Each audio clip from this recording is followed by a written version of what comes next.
ঈমান এমন এক দামি সম্পদ। ও সিদ্ধেশ্বরী মানুষ ভাই, যেই বান্দা ঈমান গ্রহণ করলো, ঈমান আনলো, ঈমান গ্রহণ করলো, যদি যাররা পরিমাণ আপনার ভিতরে ঈমান থাকে, আল্লাহ তাআলা আপনাকে জান্নাত দিবে, জান্নাত দিবে।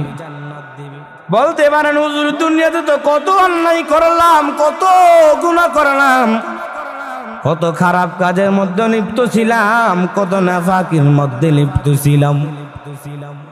আল্লাহ পাক ভাই আপনাকে যে দুনিয়াতে যেই পরিমাণ গুনাহ করলেন, অন্যায় করলেন, অবিচার করলেন, জুলুম করলেন, ওই জুলুমের শাস্তি দিয়ে, ওই গুনাহের শাস্তি দিয়ে আল্লাহ তাআলা আপনাকে একদিন হলো জান্নাতের মধ্যে দিবেন, শুধুমাত্র কি যাররা পরিমাণ ঈমান থাকার কারণে।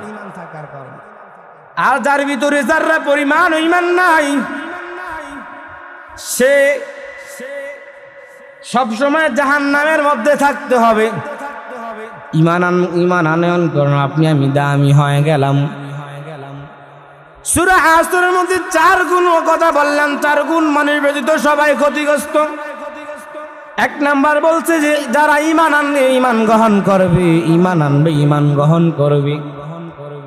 মনে করবেন ইমানদার বন্ডামি করতে পারে, ইমানদার চুরি করতে পারে, ইমানদার শয়তানি করতে পারে, ইমানদার চুরি করতে পারে, ডাকাতি করতে পারে, কিন্তু আমলদার ঈমান কখনো ডাকাতি করতে পারে না। আমলদার ইমানদার কখনো চুরি করতে পারে না। আমলদার ইমানদার কখনো বদমাশি করতে পারে না। আমলদার ইমানদার কখনো গুনাহ করতে পারে না। আমলদার ইমানদার কখনো মানুষের হক নষ্ট করতে পারে না।